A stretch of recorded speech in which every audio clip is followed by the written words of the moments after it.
Olá pessoal, meu nome é Rafael Silva, eu sou doutorando no programa de pós-graduação em Letras pela Universidade Federal de Minas Gerais e proponho aqui o nosso encontro de encerramento do apoio pedagógico dedicado a uma introdução aos estudos literários com o tema de hoje, que são os elementos da narrativa, tempo e espaço.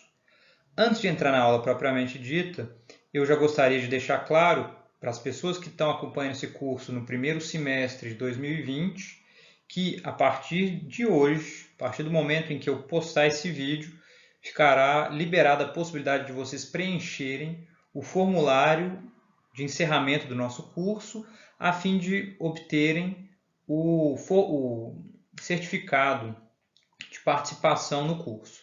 Para isso, é preciso que vocês tenham cumprido 75% das atividades propostas, o que equivale a assistir, ler os textos respectivos e comentar em pelo menos 8 das 10 aulas propostas ao longo desse semestre.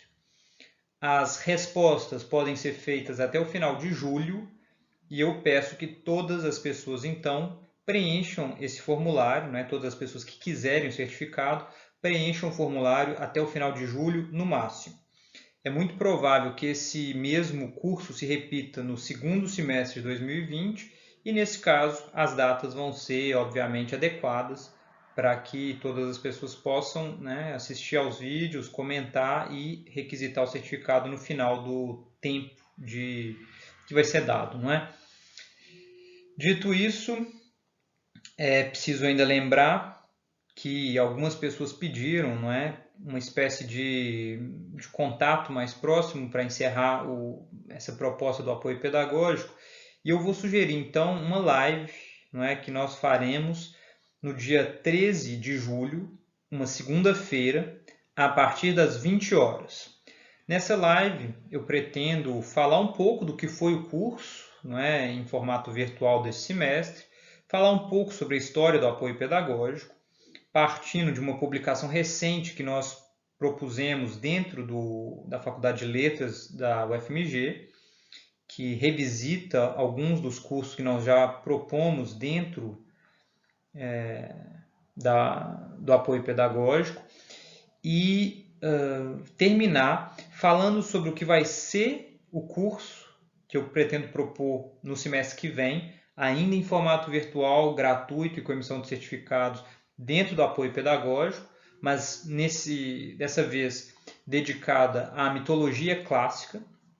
Vão ser cerca de 16 encontros ao longo do semestre, semanais, com uma duração mais curta, de cerca de 30 minutos, dedicados a temas da mitologia clássica. Então a gente vai pegar alguns temas básicos, não é? Então, digamos, a criação do cosmos, a criação dos seres humanos, a ideia de heróis, algumas das divindades específicas. Então a gente vai comentar, por exemplo, sobre Dioniso, por exemplo, sobre Afrodite, e assim por diante, ao longo do semestre todo, tentando cobrir o máximo de assuntos pertinentes para a compreensão da mitologia clássica, sobretudo grega, não só à luz das obras antigas, mas tentando levar em conta sempre que possível alguns elementos da cultura moderna, da cultura contemporânea.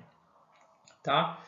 Mas sobre isso eu vou poder falar mais nessa live do dia 13, não é? de julho, nesse mês, não é? De 2020, na segunda-feira, a partir das 20 horas. Tá bem?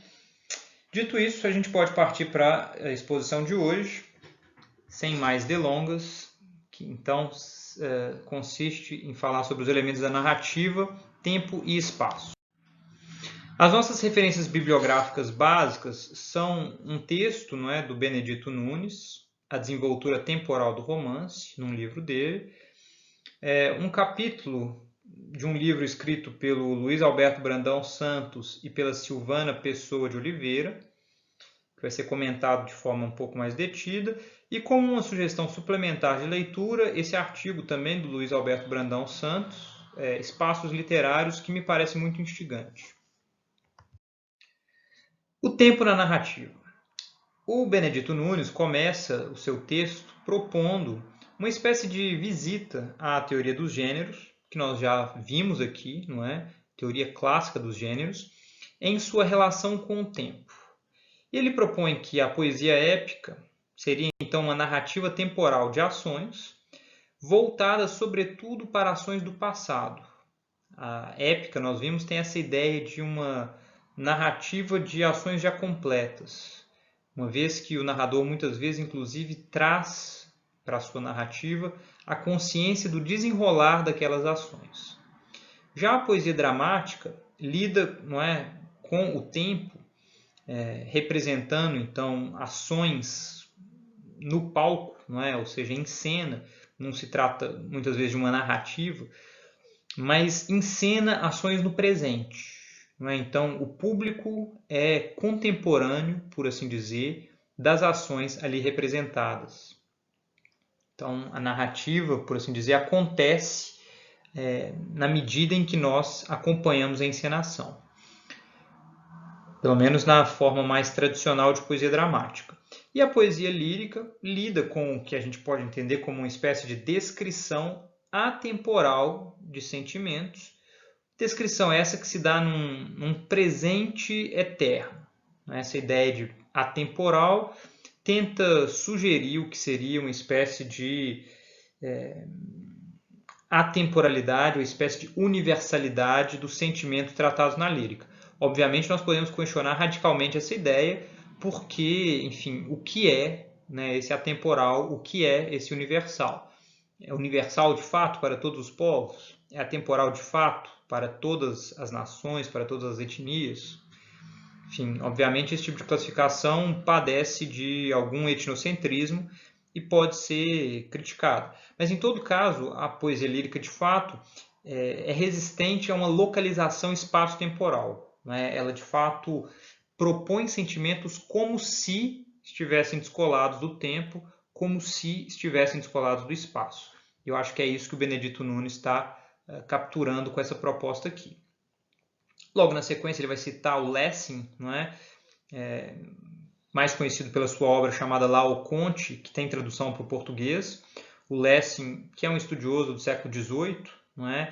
E entra numa querela com o Winckelmann sobre a interpretação de determinadas estátuas antigas, sobretudo acerca da interpretação de, digamos, o que são estátuas enquanto meios artísticos, por oposição, por exemplo, ao que é o texto literário.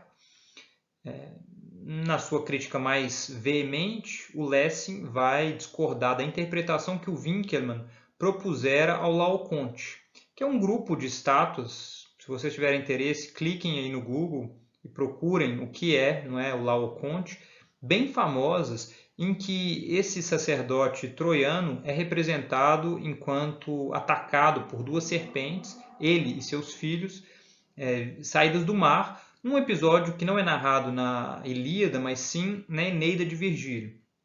E o debate entre o Lessing e o Winckelmann se dá muito na comparação entre o que é essa representação imagética do Laocoonte e o que é a representação poética proposta por Virgílio, salvo engano, no canto 2, não é? No livro 2 da Eneida.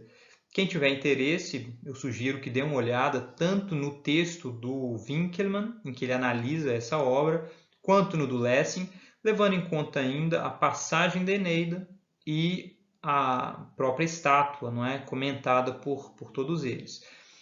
O que nos interessa aqui é que o Lessing propõe uma distinção fundamental entre o que são as artes espaciais, mais próprias do que ele chama em alemão, não é, de Nebeneinander, que lida então com a proximidade, não é, com a contiguidade digamos, dos elementos, por oposição ao que são as artes temporais, mais próprias daquilo que em alemão se diz nacheinander, não é, ou seja, umas depois das outras, lidando então com um elemento de passagem do tempo, de continuidade, não é? Isso é muito fundamental porque mostra, digamos, a especificidade de determinadas mídias, não é? Determinados meios artísticos por oposição aos outros. Então, a gente pode até comparar, não é, o que é um texto literário com o que é uma música, com o que é uma pintura, com o que é uma estátua. eventualmente até com o que é uma dança, naquilo que é, digamos, o representado por cada um desses meios. Mas para que a nossa análise faça jus, não é, à excelência de cada uma das obras analisadas, é preciso que não desconsideremos o meio através do qual aquele objeto, não é, digamos, aquele tema é representado. Então, o Lessing inaugura essa intuição que para nós é muito óbvia, mas que é absolutamente fundamental de ser levada em conta. O Benedito Nunes vai sugerir, a partir disso, não é, que uma teoria da relatividade, advinda da física, sem dúvida, mas que entra em reflexões sobre o que é experiência estética, promove o que é a interpenetração das categorias de tempo e espaço. Não é? Isso, obviamente, na fruição tanto de obras que a gente a princípio consideraria espaciais, como a pintura, como a fruição de uma estátua, da arquitetura, porque a apreciação estética de um objeto se dá também ao longo do tempo. Não é possível capturar, não é, numa apreciação, digamos, única, o que é uma tela. O nosso olhar percorre ao longo do tempo determinadas partes da tela, se concentra num ponto específico, abre o foco, leva em conta o todo e, obviamente, então, a nossa experiência espacial é atravessada por esse caminho temporal. E também nas artes ditas temporais há um trabalho com a espacialidade evidente. A gente pode pensar na poesia, mesmo na poesia oral, mas na poesia escrita, impressa, no cinema, não é? Que é uma forma de arte que mescla muito bem, não é? O espacial e o temporal, o espacial na tela, né? Nas imagens projetadas, e o temporal na sucessão de quadros, não é? E é muito importante que a gente leve em conta, então, essas duas dimensões fundamentais no que é a fruição estética. Tá? Do tempo real ao tempo imaginário. Aqui o Benedito Nunes vai fazer uma espécie de retrospectiva muito rápida sobre o que foram as diversas concepções do tempo que tivemos nos últimos séculos. Na dita modernidade, né, que a gente poderia considerar aí por volta do século XVI, século XVII, sem dúvida, nós temos, digamos, a vigência de uma noção de tempo físico, ou seja, o tempo mesurável pelos relógios, o tempo mesurável pelo calendário. Ele é exterior, não é? Ele está, digamos, fora dos seres humanos, fora do que é uma experiência de tempo, uma experiência psicológica de tempo. Ele é objetivo, porque ele pode ser calculado e é encarado como absoluto, não é? O modelo mais clássico dessa forma de conceber o tempo é o de Newton, não é? Em que as grandezas de espaço e tempo são absolutas. Já no século XX, sobretudo, nós temos uma série de considerações que vão relativizar essa noção de tempo. Levando em conta, por exemplo, o fato de que o tempo tem uma dimensão, ou pode ter uma dimensão, a partir de uma captura do que é a psique humana, do que é a experiência do tempo. Então surge a noção de um tempo psicológico, interior, não é? Ao contrário do tempo físico, passível de ser encarado então como subjetivo, porque a experiência de tempo de umas pessoas é diferente da de outras. Eu acho que isso é muito claro nesse período da pandemia de Covid-19. Eu tenho certeza que para algumas pessoas esse tormento tem sido um inferno muito lento, pessoas que estão agonizando, não é? De forma muito lenta, e para outras, embora ainda assim um tormento, tem passado numa velocidade estonteante, que a pessoa não se dá conta do que tem feito com seus dias. Tá? Essa é um pouco a minha impressão, né? De olhar para trás e falar, nossa, já se passaram 100 dias desde o início da quarentena, aqui em Belo Horizonte, né, em Minas Gerais, e assim por diante. Enfim, eu tenho certeza que essa experiência da pandemia ela é muito subjetiva. E nesse sentido, essa forma de tempo psicológico é encarada então como relativa. Daí, não é essa ideia de uma teoria da relatividade de Einstein e, enfim, embora eu não entenda muito bem as implicações físicas dessas, digamos, desse modo de encarar espaço e tempo se entrecruzando, em todo caso, isso teve um impacto muito forte sobre, digamos, as noções de representação na arte, as noções de fruição estética e, obviamente, se a gente leva em conta o que a própria noção de psicologia, nas ciências humanas como um todo, não é? Enfim, aí a parte dos trabalhos de Freud e de alguns filósofos também. Mas o Benedito Nunes vai falar ainda de outras formas de tempo, tá? O tempo cronológico, que é então esse tempo medido, esse tempo, digamos, passível de ser realmente mesurável, não é? Vai falar do tempo litúrgico, a partir de um calendário religioso e que tem toda uma série de repetições, não é? Tende a ser uma forma de tempo cíclica, porque se repete a cada ano, não é? Nós temos as datas fixas de determinadas festividades, de determinadas celebrações. Há o calendário político, não é? O calendário cívico, não é? Numa forma de tempo que é o tempo político. Então, o tempo das festividades cívicas, a lembrança de determinadas datas, a celebração de umas, o esquecimento de outras, e isso dentro de um arranjo político. E há ainda o tempo histórico, que é diferente deles, dos anteriores, porque justamente parte ou lida com a noção de consciência histórica, não é? Ou seja, de saber se localizar, de se compreender dentro de um processo muito mais amplo e que, enfim, nos antecede de muito e que vai nos suceder em muito também, não é? Todas essas formas de compreensão do tempo são diferentes umas das outras, obviamente algumas têm contato, mas, digamos, as duas categorias básicas sobre as quais o Benedito Nunes vai, então, resumir, não é?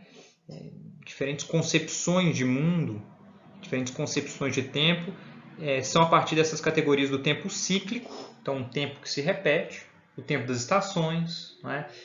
Que a gente tende a relacionar muito ao que é uma concepção primitiva, digamos, de tempo, sem nenhuma conotação negativa esse primitivo, uma vez que ela talvez justamente seja mais próxima a uma relação com o natural, então primitivo no sentido de primeiro, né, de primevo, uma vez que a gente detecta esse tipo de noção de tempo, não é, a partir de um ciclo da natureza em obras de poesia, por exemplo, muito antigas, entre povos aborígenes, entre povos indígenas, justamente porque num ritmo de vida muito ligado ainda às estações, à terra, então à lua, não é?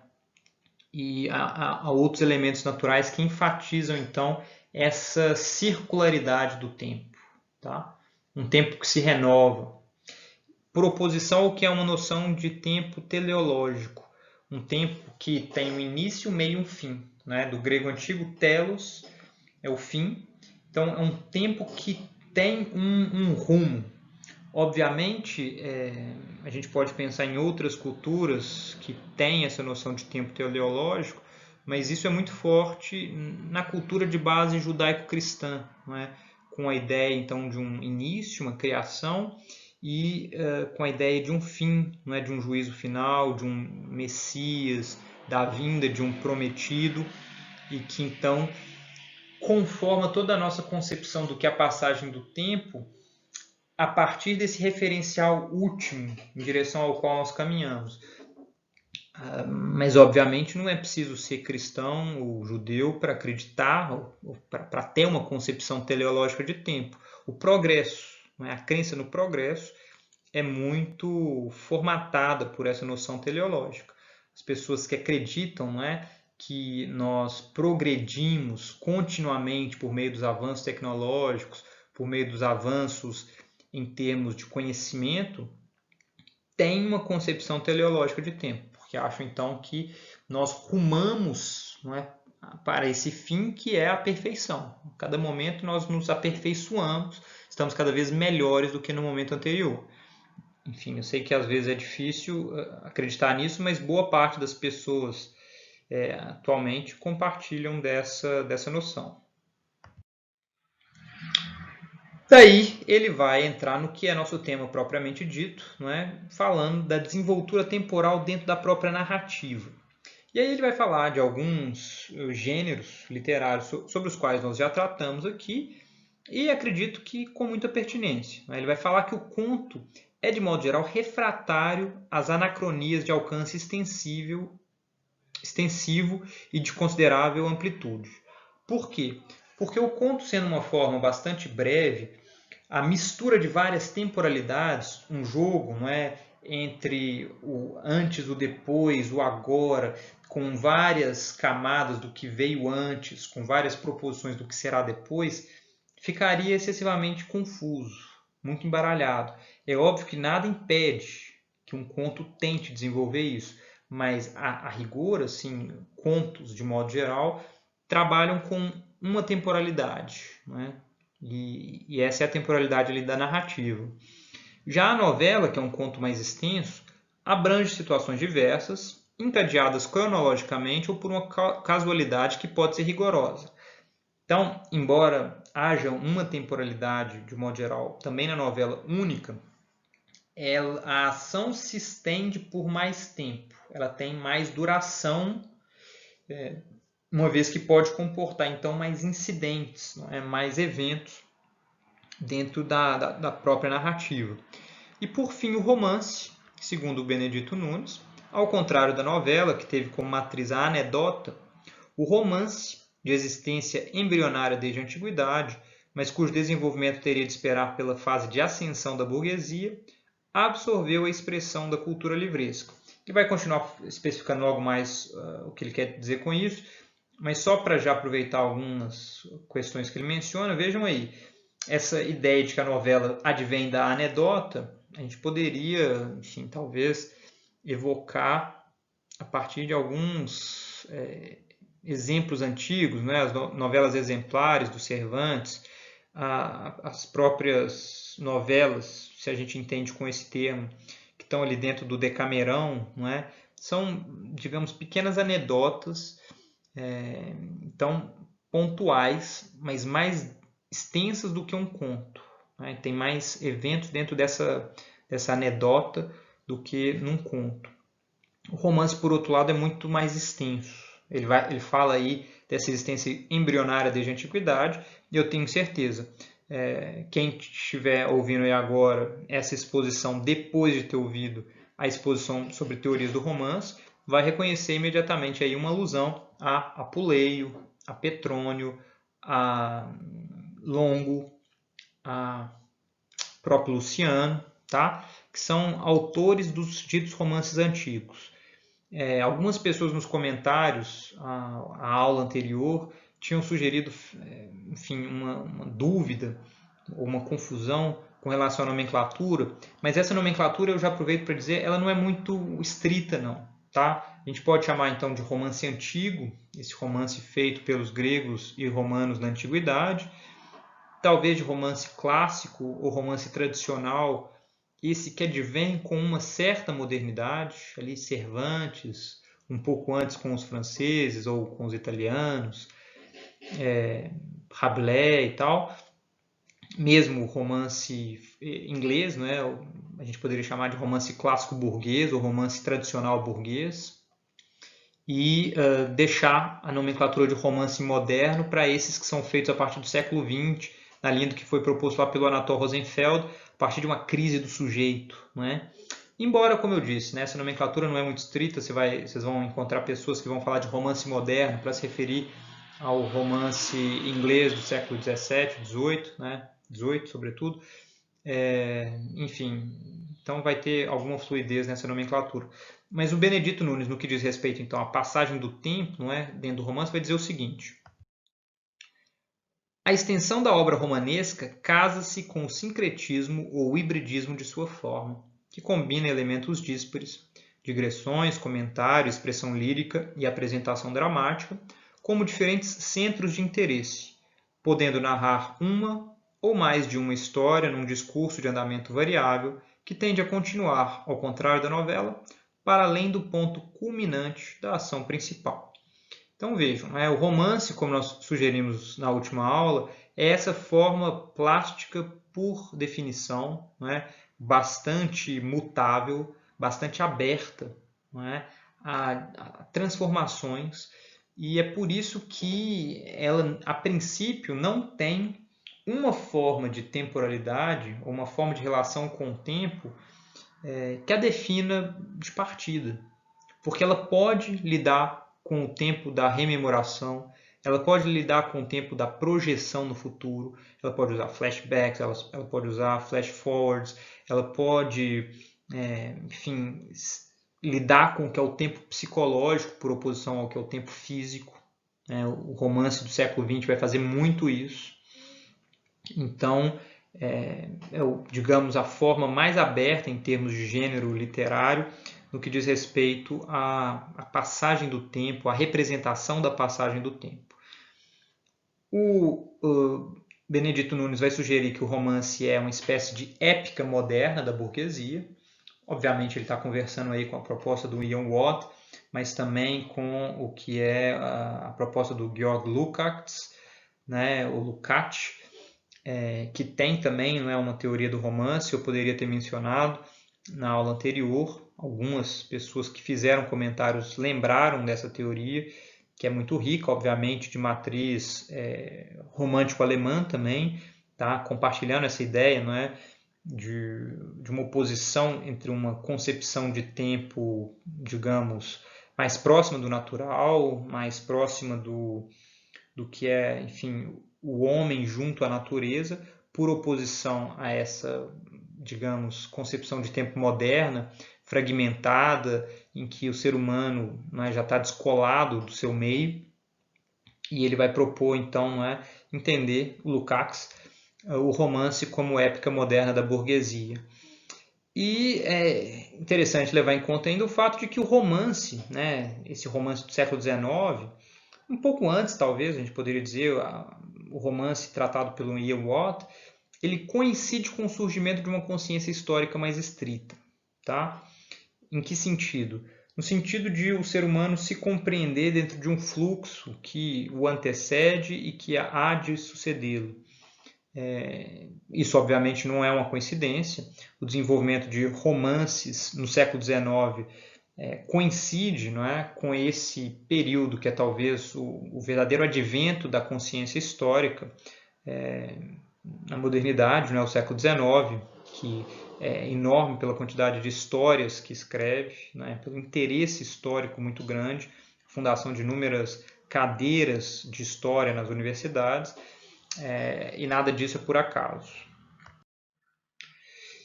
E dentro das formas de se trabalhar o tempo na narrativa, sobretudo no romance, o Benedito Nunes vai citar algumas, tá? E elas são bem interessantes. Ele fala do efeito suspensivo do romance do século XIX, ou seja, o uso do suspense como instrumento de, digamos, cativar o público. Ele cita como exemplo Balzac ou Victor Hugo, mas a gente poderia pensar nesse emprego do suspense em inúmeras séries de televisão, ou séries que são feitas hoje, nesses serviços de streaming, porque justamente lidam com a curiosidade natural do ser humano, instigando por meio do suspense o interesse em continuar a narrativa. Tá? Um outro exemplo, enfim, curioso de uso desse efeito suspensivo se dá na narrativa das Mil e Uma Noites. Obviamente, o suspense ali, ele prende inclusive o próprio, digamos, público interno à narrativa, mas ele pode funcionar para, digamos, prender a atenção também do público externo a ela. Ele cita ainda a dilatação temporal nas narrativas de várias gerações de uma mesma família, isso também em fins do século XIX, início do XX, com essa série de livros do Émile Zola, intitulada Le Rougon-Macquart, não é o nome da família, que o Émile Zola então acompanha ao longo de várias gerações, mas que está presente também na obra famosa do Érico Veríssimo, O Tempo e o Vento, que tem então inúmeros, digamos, volumes, em que em cada um deles a gente acompanha diferentes partes dessa família, de uma mesma família, Isso a gente poderia sugerir ainda já desde os gregos antigos, não é? Com as trilogias do Ésquilo, por exemplo, a famosa Oresteia, em que ele representa então uma primeira geração, não é, com Agamemnon e Clitemnestra, inclusive com referências a Atreu e Tiestes, não é, os pais de Agamemnon, enfim, pai e tio de Agamemnon, e representa na sequência ainda mais uma geração com o drama de Orestes, não é, e Electra, que então matam a mãe, não é, Clitemnestra, e se veem, digamos, forçados a enfrentar o miasma que consiste nesse imenso tabu que é o matricídio. Enfim, só para dizer que nenhuma dessas formas de trabalhar o tema da narrativa é exclusiva de uma época. Elas podem ser acionadas, elas foram acionadas de diferentes formas.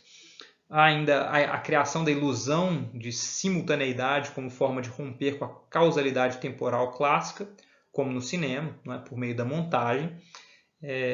Isso sendo muito interessante, a gente consegue pensar numa série de filmes que lidam com essa criação de simultaneidade e as várias estratégias para se criar isso. Não é?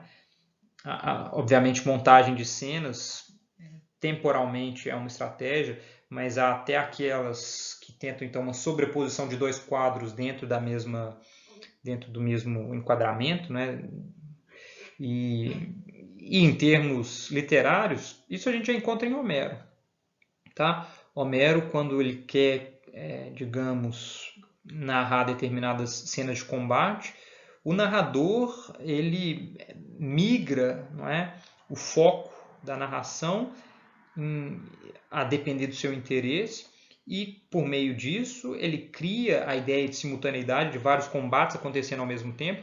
Inclusive, quando esses vários fios se encontram, ele muitas vezes retoma um elemento presente anteriormente, a fim de dar a ideia da continuidade.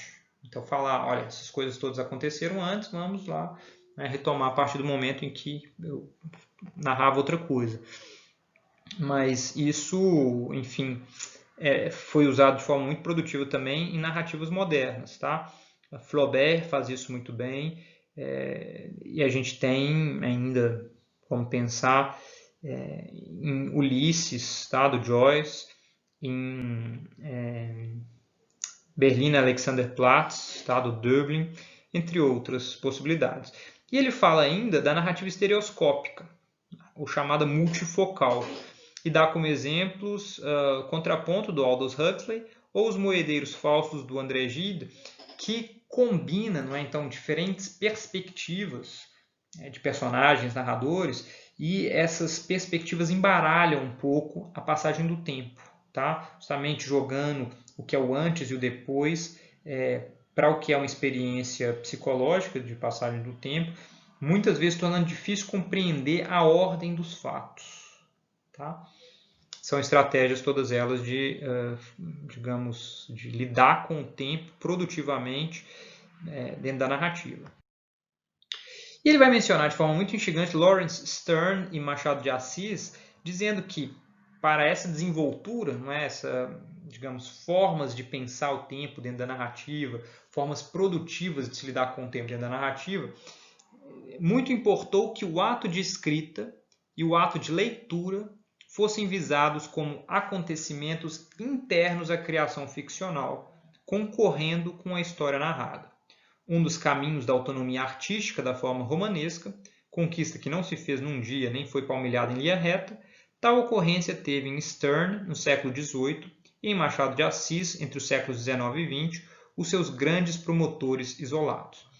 Esse processo, não é, então, de refletir sobre o ato de escrita dentro do ato de leitura, ou fazer referência, não é, na própria obra, ao que é o leitor que se debruça sobre aquele texto, chamando a atenção para o fato de que esse texto foi escrito, né, de que ele foi produzido por alguém numa determinada época, num determinado espaço, são formas de metalinguagem, de reflexão sobre o próprio ato de escrita, sobre a reflexão sobre a própria arte.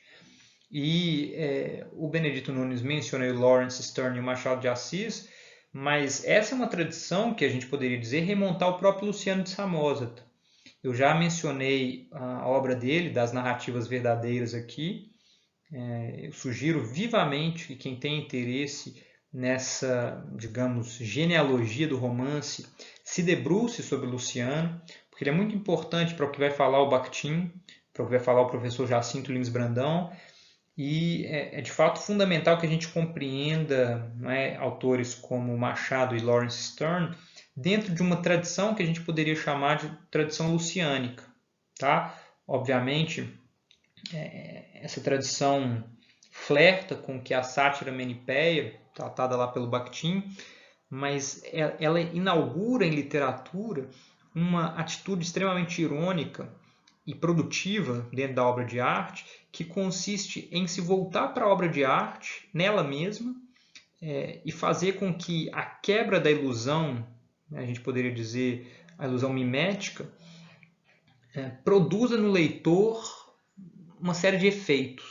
Tá? O Luciano faz isso muito bem, e isso é retomado, para citar apenas algumas pessoas, por Rabelais, por Erasmo de Roterdã, por Jonathan Swift, não é, das Viagens de Gulliver, por Voltaire, inúmeros textos do Voltaire, obviamente por Lawrence Sterne e, entre nós, por Machado de Assis. Para citar também um outro nome importante que faz isso e que é, digamos, fundamental para o pensamento do Bakhtin, Dostoiévski. Tá? Dostoiévski também lida com, digamos, essa forma irônica de se voltar meta-artisticamente para a própria obra. Tá? E no esteio dessas ideias ele vai dizer então que entre o objeto da narrativa, o tempo da narração e a leitura interpõem-se diferentes temporalidades. E quando isso é trazido, não é, para a superfície da própria obra, isso é extremamente produtivo, porque então a gente é levado, enquanto leitor, a se questionar perante aquela narrativa. Qual o nosso tempo, quando, por exemplo, o narrador se dirige a nós? Qual é o tempo do narrador? Que distância é essa que há entre nós? Né? Que distância há entre o tempo da escrita, né, a ação narrada e o tempo da leitura? Tudo isso é muito produtivo. Para citar aí rapidamente, não é só as duas obras talvez mais importantes em que Machado desenvolve esse tipo de técnica, a gente tem Memórias Póstumas de Brás Cubas, de 1881, e Dom Casmurro, de 1899, em que esses jogos entre as diferentes temporalidades são fundamentais. E ele conclui, não é, já caminhando para a sua conclusão, mencionando que são os romances de fluxo. E ele diz, então, que um pensamento sobre o tempo psicológico é introduzido no início do século XX, sobretudo com a filosofia de Bergson, um filósofo francês, os desenvolvimentos na fenomenologia de Husserl e de Heidegger, não é, na Alemanha, e ele não menciona, salvo engano, mas poderia ter mencionado, os desdobramentos dentro da psicologia a partir dos trabalhos na psicanálise de Freud. Não é? Todos eles estão tentando pensar o que é a experiência humana, digamos, da realidade, né, dos fenômenos, e eles se voltam para a questão da consciência, não é? Ou seja, a passagem do tempo na perspectiva da percepção humana.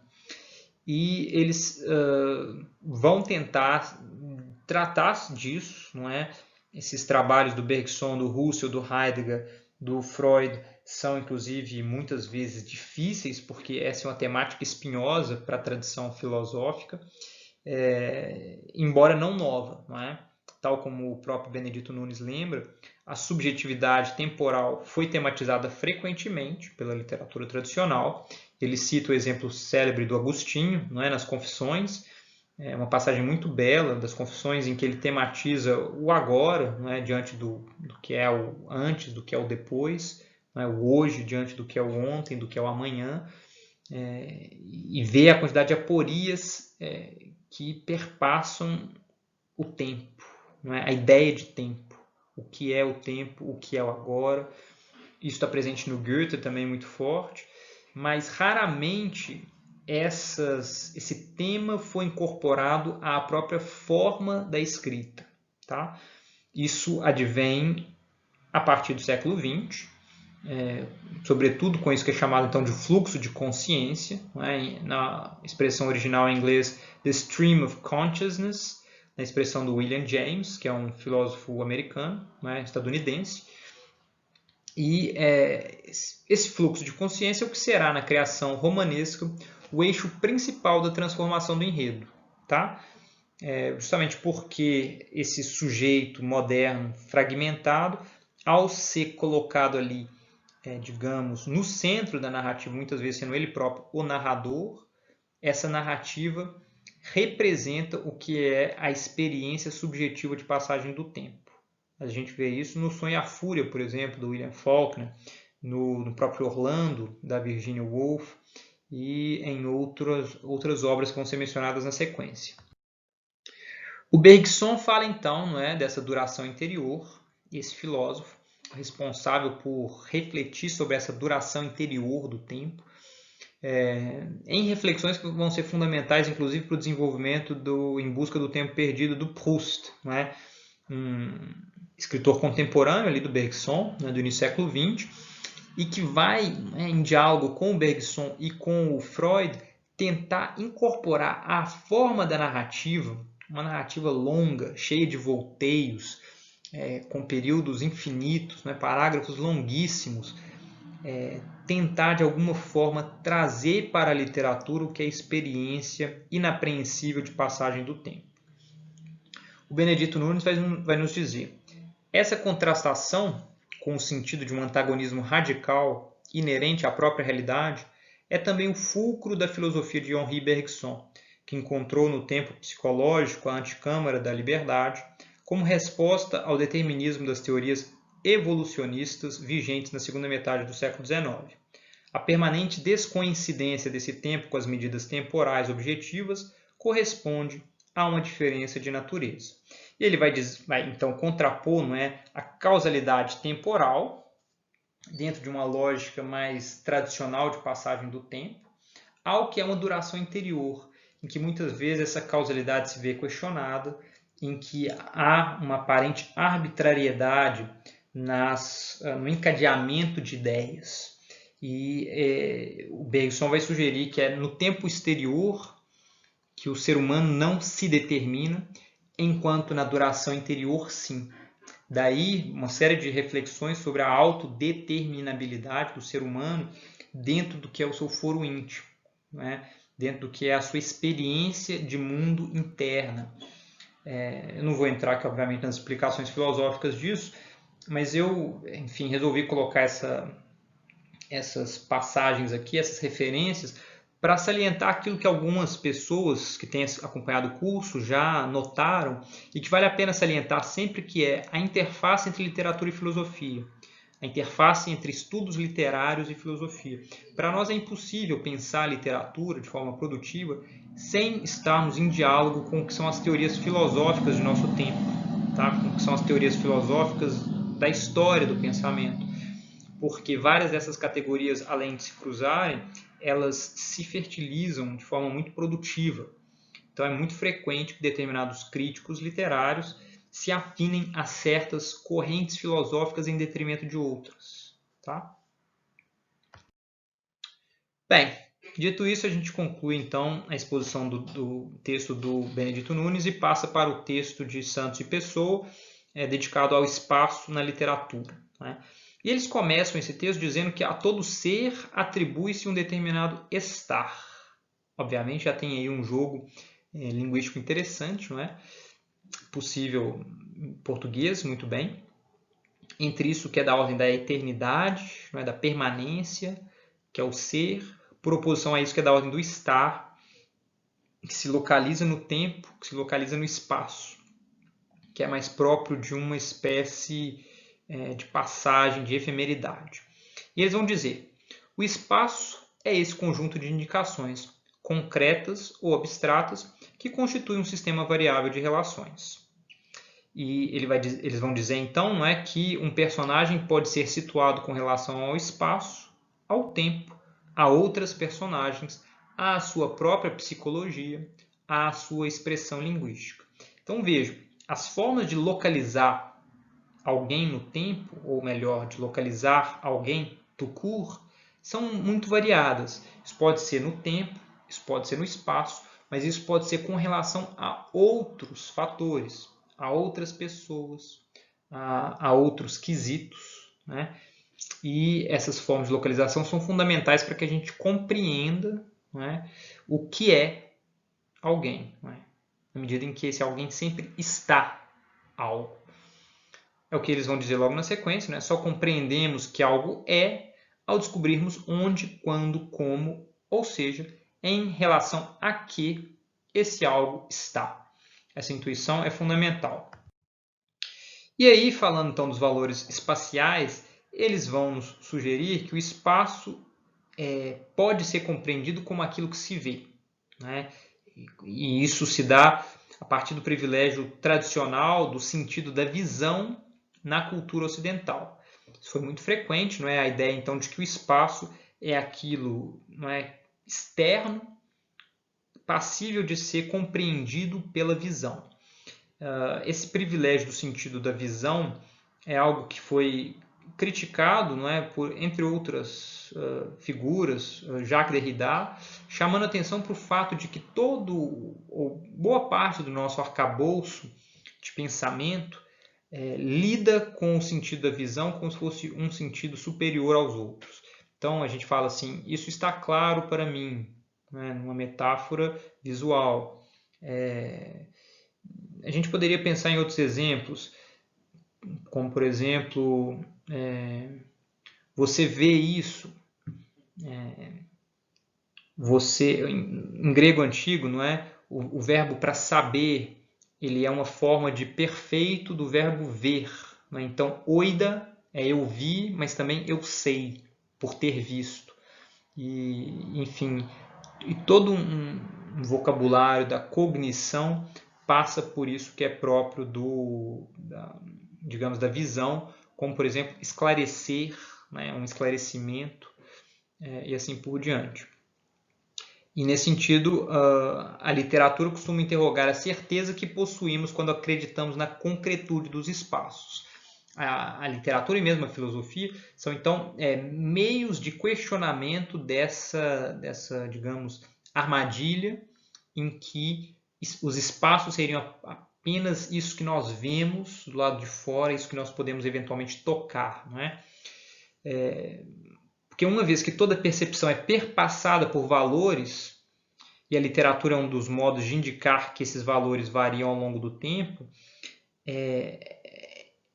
ela, enquanto literatura, pode nos indicar, né, a falácia dessa ideia de um espaço meramente externo, meramente visível.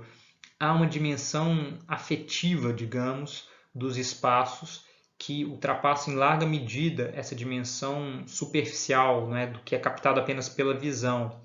Há uma dimensão, digamos, temporal dos espaços, que é a história desses espaços, que é então compreender de onde ou de que forma determinados espaços se formaram,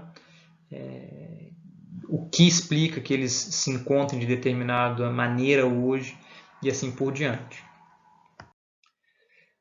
E entrando então no que é o campo da escrita propriamente dito, Santos e Pessoa vão propor então que há espaços do texto. E eles chamam atenção para os suportes materiais do texto. Em primeiro lugar, o rolo mais antigo, que a gente pode pensar aí na tradição judaica, mas na tradição greco-romana também, rolo que era lido então com duas mãos, podendo ser aberto assim ou assim, não é? E em geral em voz alta, não é? No âmbito dessas culturas, e que por ocupar as duas mãos tem uma série de implicações sobre a relação entre o leitor e o texto, porque dificulta enormemente a anotação, dificulta enormemente encontrar determinadas passagens do texto, não é? Porque imagine o que é ler um livro, não é? Digamos, uma obra, num rolo de 10 metros. Você está lá num determinado momento, e aí você tem que voltar. Nossa, esqueci daquela passagem, como é que é? Você vai voltando, fechando e abrindo o rolo, né? É muito incômodo, é muito difícil de fazer pesquisa bibliográfica nesse tipo de formato, não sendo por outro motivo que os antigos gregos e os antigos romanos muitas vezes citavam de memória, né? Isso explicando a imprecisão de determinadas citações feitas por eles. É nesse momento, né, por volta do século II, mesmo um pouco antes, primeiro, depois de Cristo, que surge então o Códex e se difunde, sobretudo o Códex, a partir do século III, que consiste então, né, na ideia de se juntar vários, vários folha, né, dentro de uma encadernação e no que vai eventualmente culminar na nossa forma do livro. E esse códex, então organizado assim por cadernos, né, eles têm a vantagem de poder ser lidos, né, com as mãos livres ou com uma das mãos, né, se a gente imagina assim, possibilitando então uma anotação concomitante. Não é à toa que o sistema de anotações, não é, da antiguidade, mas também medieval e mesmo moderno, ele só se torna possível a partir do desenvolvimento do códex. E isso vai de mãos dadas com o desenvolvimento de uma forma de leitura diferente, que é a leitura em voz baixa. Obviamente, o advento do códex tem a ver com uma necessidade religiosa de citação, de leitura, de cotejo, advinda sobretudo da tradição cristã, tá? Que tinha que lidar com o que era um legado judaico, escrito muito forte, mas também com o que era um legado já muito forte dos gregos e dos romanos, e, enfim, toda uma tradição de polêmica, então, com essas outras tradições, a fim de se firmar enquanto uma tradição digna de, digamos, ser levada em conta, né? E não é à toa, então, que o Códex é muito usado e muito difundido a partir do advento do cristianismo. E os autores, né, Santos e Pessoa, vão sugerir ainda que a virtualidade dos textos eletrônicos inaugura uma série de possibilidades e desafios à leitura hoje, sendo interessante compreender a reação da literatura a essas mudanças. Pensem, não é, no que é essa mudança de suporte, que é então o uso de smartphones, não é, que fazem até lembrar os tabletes de argila dos antigos babilônicos, né, dos antigos assírios. Inclusive, a própria noção de tablet, não é? Enfim, me parece ter um pouco a reminiscência do que eram então essas tabuinhas de argila, não é? Esses tabletes de argila em que se anotava. Mas pensem o que é a liquidez, por assim dizer, do texto nesses suportes virtuais, não é? Obviamente, a possibilidade de usar hiperlinks, não é? De usar um texto móvel aumenta em enorme medida. E isso tem implicações para a literatura, sim, né? O surgimento de novos gêneros. Né? O microconto, por exemplo, é um gênero literário muito ligado ao tweet, né? Aos tweets e a essa velocidade, digamos, da informação na contemporaneidade. Então, essa reflexão aqui é muito legal, da Silvana e do Luiz Alberto. E, na sequência, eles vão chamar, então, para a visualidade do espaço poético, dizendo que o texto, em sua concretude, ele ocupa espaço, né? Ele é, por si só, um objeto passível de ser visto, né? Então, dotado de uma certa visualidade. E eles tematizam isso a partir da oposição, não é? Da imagem persiana, não é? Peirce, que é um filósofo da linguagem, entendida essa imagem como signo icônico, então um signo que guarda uma série de características que remete a coisas, né? A coisas concretas, passíveis de ser reconhecidas então por meio desses traços. Então, né, dotado de similaridade para com esses objetos do mundo, ainda que, não é, essa imagem sempre seja atravessada por certa convencionalidade de ordem cultural, e, portanto subjetiva. Não é? Ou seja, as imagens elas têm uma dimensão icônica, muito frequentemente, mas é inevitável que na ordem dessa similaridade com os objetos do mundo, para que um ícone seja plenamente reconhecível, né, haja o compartilhamento ali de determinadas convenções sociais que suscitam esse reconhecimento, não é? E é nesse sentido que é possível opor então a arte figurativa à arte abstrata. Figurativa seria mais próxima dessa ideia então de um signo icônico, não é? Ainda que, enfim, atravessado por uma série de convenções, por oposição à arte abstrata, que justamente seria mais da ordem de uma sugestão, né, de sugestividades, sem, enfim, obviamente o uso das formas é inescapável, mas sem uma representação mais imediata do que é a dimensão icônica dos objetos, tá? E é bom a gente lidar então com essas duas categorias para compreender a arte e mesmo para compreender certas descrições na literatura, tá? A gente pode usar de forma meio deslocada essas categorias para compreender o uso da êcfrase, por exemplo, tá? Que é uma descrição de um objeto ou, enfim, de uma obra dentro de uma outra obra, tá? A gente vê isso de forma muito emblemática na Ilíada, né, no canto 18, em que o escudo de Aquiles, feito por Hefesto, é longamente descrito pelo narrador, e a gente tem ali então uma descrição literária colocada, né, numa obra, uma expressão artística que passa no tempo, do que é uma obra espacial, né, um escudo. E é nesse sentido que Santos e Pessoa vão falar então da poesia concreta, né? Vão lembrar dessa forma de expressão poética que dispõe graficamente o texto, formando imagens, quando é figurativo, ou apenas sugerindo imagens de objetos possíveis em seus riscos, quando é em chave abstrata. Em todo caso, lidando com esse aspecto do texto, né? Sua dimensão concreta de ocupação do espaço, de forma muito evidente. E nessa chave, não é, pensando ainda a questão da representação, que, tal como acabado de ser mencionada, pensa a representação, digamos, em termos espaciais na própria obra, é possível, enfim, tentar trabalhar com a própria noção de mimesis, né, de representação da realidade por outros meios na literatura, não é? Eles vão sugerir então de pensar a literatura como arte capaz de reproduzir imagens da realidade, embora algumas sejam julgadas mais fidedignas do que outras em determinados contextos. Exatamente o que a gente falava agora há pouco, né? Dessa noção de, por exemplo, uma êcfrase na literatura ser, enfim, um objeto, enfim, dotado de efeito de real, tá?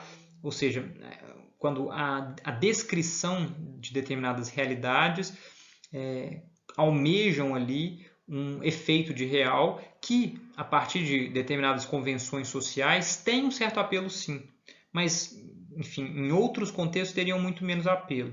É por isso que ele fala então de realismos, não é? Eles vão falar, Luiz Alberto e a Silvana, de realismos por oposição a idealismos.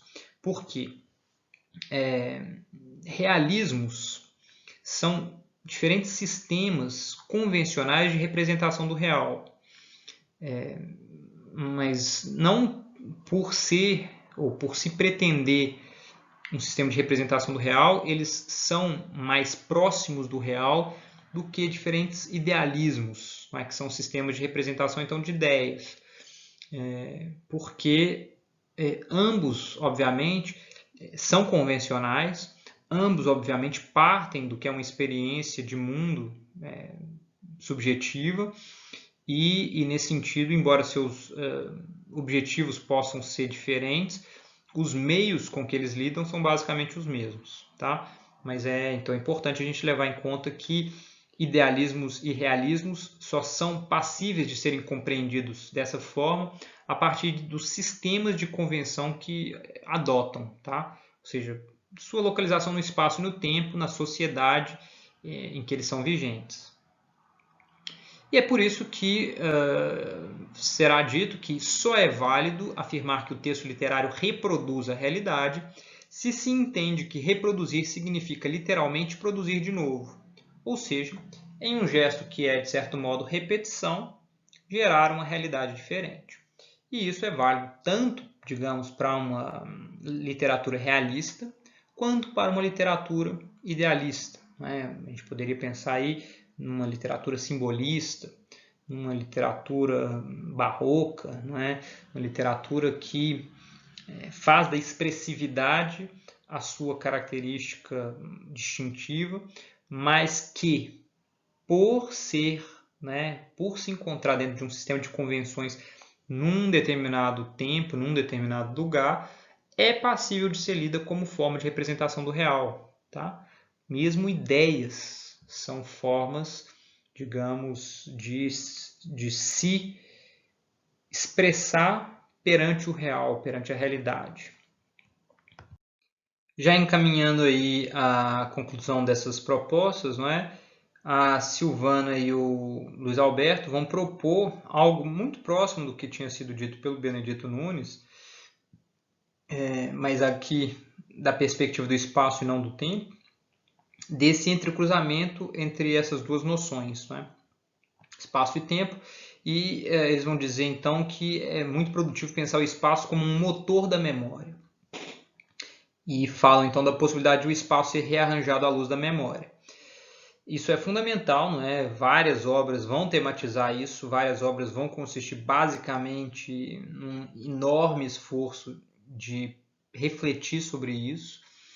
E, enfim, eu tenho certeza, né? Cada um de vocês que me assiste, tem a experiência de um lugar muito cheio de memórias, não é?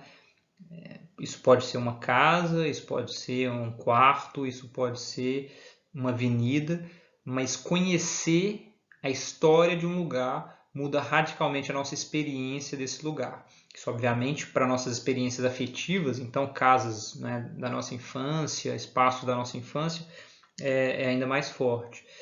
Mas eles vão dizer então que a memória produz uma multiplicidade de pontos de vista sobre o espaço, procedimento que raramente será abandonado na ficção contemporânea. A intenção de gerar o efeito de simultaneidade leva à vivência da mesma cena em ambientes distintos. Não é? Então eles estão falando de algo que já foi dito ali pelo Benedito Nunes, mas aqui da perspectiva não do tempo, mas do espaço, o que no final das contas é a mesma coisa, não é? Vem a ser a mesma coisa, porque espaço e tempo são então dimensões digamos, da nossa experiência capazes de se entrecruzar. Exemplos muito belos disso, não é? São os livros Becos da Memória, da Conceição Evaristo, em que esse espaço da infância de Conceição, não é? Numa comunidade aqui de Belo Horizonte, é atravessado, não é? na narrativa, que é uma narrativa de conteúdo autobiográfico, e esse espaço ele é, né, atravessado por essas experiências limite que ela vive ali, são de várias ordens, mas talvez a mais violenta delas é a própria destruição desse espaço, né, com todas as obras de saneamento que são promovidas por volta da década de 70, 80, não é? Ali na região do Cruzeiro, em Belo Horizonte. Mas outras obras são ainda, não é? Relato de um Certo Oriente, do Milton Atum. A gente poderia pensar em várias obras do Pedro Nava. E ainda a já citada, não é? Dom Casmurro, de Machado de Assis, em que essa questão de uma reconstrução de um espaço por meio da lembrança é fundamental, inclusive enquanto projeto fracassado, né? De alguma forma fadado inevitavelmente ao fracasso. Caminhando para o final, os autores vão mencionar então essa paisagem cheia de rugas a partir das reflexões do Walter Benjamin e da experiência de vida na metrópole, né, as transformações na metrópole, a passagem do tempo meio desregrado, levando a uma transformação enfim, inclemente e contínua do espaço. Walter Benjamin vai tematizar isso a partir de Charles Baudelaire, não é? Que é o poeta da modernidade, um poeta francês do século XIX, né? Que escreve ali em meados do século XIX e que tematiza frequentemente em chave antimoderna, né? Em chave resistente a esse advento da modernidade, mas que celebra em alguns poemas também. Em todo caso, que representa muito bem esse advento da urbanização, esse advento da modernização sentido na própria Paris do seu tempo. Não é?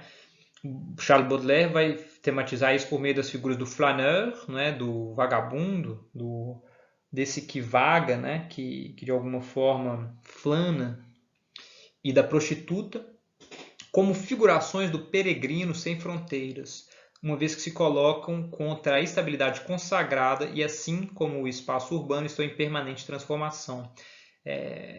Enfim, são figuras elas próprias atravessadas e de alguma forma vitimizadas por esse processo de urbanização, por esse processo de modernização, não é?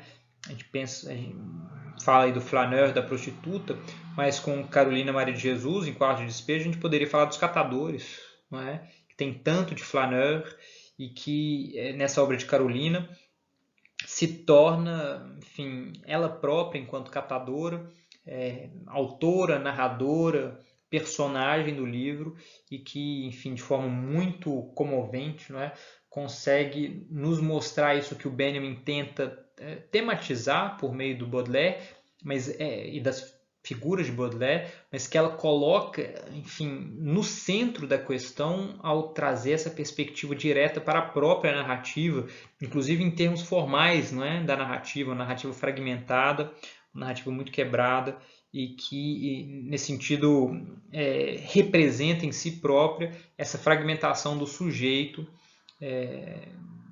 tematizado pelo Anatole Rosenfeld, mas também pela Silvana e pelo Luiz Alberto, quando eles dizem então que o sujeito começa a fragmentar-se nesse espaço da metrópole, extenso e desprovido de profundidade, onde a experiência de ser estrangeiro na própria terra encontra causa. Não é? Quantas são as pessoas que não se veem alheias ou aliadas, não é? Do próprio lugar em que elas nasceram, uma vez que esse lugar se torna absolutamente hostil a essas pessoas num processo de urbanização clássico. Isso é muito comum de ser representado na literatura desde meados do século XVIII, mas sobretudo do século XIX, e no século XX isso é muito forte. E aí, concluindo, não é? Chegando já próximo do fim da exposição de hoje, como sempre, passando do tempo, enfim, peço desculpas por isso, mas essas aulas a princípio tinham sido previstas para ser de 1h30, 1h10, 1h20, e tentar reduzi-las para 50 minutos foi difícil, mas enfim, eu fiz o meu esforço. A Silvana e o Luiz Alberto terminam falando do aqui e do agora, não é? Chamando a atenção para o fato de que os deiticos, esses apontadores, não é, da linguagem, que são os pronomes demonstrativos, como este, esse, aquele, aquela, que são determinados advérbios, como aqui e agora, são formas de localizar no espaço e no tempo que se renovam a cada novo instante e a cada novo lugar, sendo por isso extremamente produtivos em termos de pensamento, em termos de oposição, ou de colocar em oposição determinados tempos e determinados espaços. E eles vão dizer então, enquanto tudo passa, enquanto tudo deixa de ser, a linguagem permanece. O poeta continua a ser no interior da canção. Quando o Gilberto Gil, nessa música Aqui Agora, faz uso dos deiticos, aquilo a que ele se refere por meio dos deiticos muda o tempo todo. Mas ele próprio e a própria linguagem não. Ou seja, há um quê de estabilidade, há um quê de ser no meio do estar. É isso que a Silvana e o Luiz Alberto estão dizendo nessa passagem. E é nesse sentido que então a gente pode dizer que espaço e tempo apenas são percebidos pelo corpo. Não há espaço e tempo fora de um corpo. seja, fora de um em relação a quê. E eles concluem de forma muito instigante, dizendo então que o espaço-tempo só pode ser tangenciado por nossos sentidos: olhos, ouvido, voz, coração. Produzir sentido é interagir com o corpo, é ativar a sensorialidade, sentir é questão de pele. E é com essa frase, é muito belo, não é? Que eu pretendo concluir então a exposição do nosso curso, chamando a atenção para o fato de que nós nos localizamos num tempo, nós nos localizamos no espaço, que essas imagens que vocês estão vendo agora foram produzidas num tempo, né? Hoje é sexta-feira, por volta das 10 da noite, e no meio de uma pandemia, não é? Eu estou falando no dia 3 de julho, e é muito fundamental que a gente leve em conta esses contextos de produção e recepção das diferentes obras para que a gente ganhe, não é, uma dimensão crítica, uma capacidade de crítica do que são essas obras, não apenas literárias, mas como eu tentei sugerir na nossa primeira aula lá atrás, cerca de 3 meses, 3 meses atrás, das nossas experiências no mundo. Tá? É fundamental que a gente leve em conta esse outro com quem nós interagimos. Então, no meu caso, é fundamental que eu leve em conta quem são vocês aí atrás da tela, quais são os comentários que vocês fazem, as experiências que vocês compartilham e que são tão enriquecedoras, né? A gente às vezes tem a impressão de que esse ensino à distância ele nos afasta, mas é possível a gente tentar ver um lado positivo no meio dessa dificuldade toda, de todos esses obstáculos, e que de alguma forma eu entrei em contato com pessoas muito novas, pessoas que eu jamais conheceria de várias partes do Brasil e mesmo de fora do Brasil. E isso foi propiciado por esse meio pelo qual, através do qual eu me comunico agora com vocês. E é com essas reflexões que eu gostaria de dizer: podemos sim ouvir uns aos outros, podemos sim tentar nos entender, e é por meio desse diálogo, é por meio dessa tentativa de diálogo que nós podemos tentar mudar as coisas, não apenas na educação, não apenas no que é o ensino de literatura, mas no que é a formação de cidadania, no que é a discussão sobre políticas públicas, sobre o que é a nossa localização no tempo, a nossa localização no espaço, a transformação do tempo e a transformação do espaço em vista de algo melhor não apenas para mim, mas para as pessoas que estão ao meu redor, não é? Porque aquilo que, por exemplo, os indígenas têm sofrido durante essa pandemia me afeta, porque aquilo que o nível de desemprego que nós temos vivenciado cada vez mais no Brasil também me afeta. O descaso com a saúde, o descaso com as pessoas idosas que a gente vivencia, tem visto cada vez com mais frequência durante essa pandemia de Covid-19, me afeta. É compreender que eu faço parte de um todo e que esse todo está cada vez mais interconectado, né? Pensem bem, essa é uma pandemia que se originou numa parte do mundo, tá? Mas hoje o mundo inteiro está conectado. E a solução para essa pandemia há de vir de alguma parte do mundo e há de se estender ao mundo todo, não é? Obviamente com todas as desigualdades que são características do sistema capitalista, enfim, dessa produção industrial maluca que a gente vive hoje, num ritmo absolutamente insano.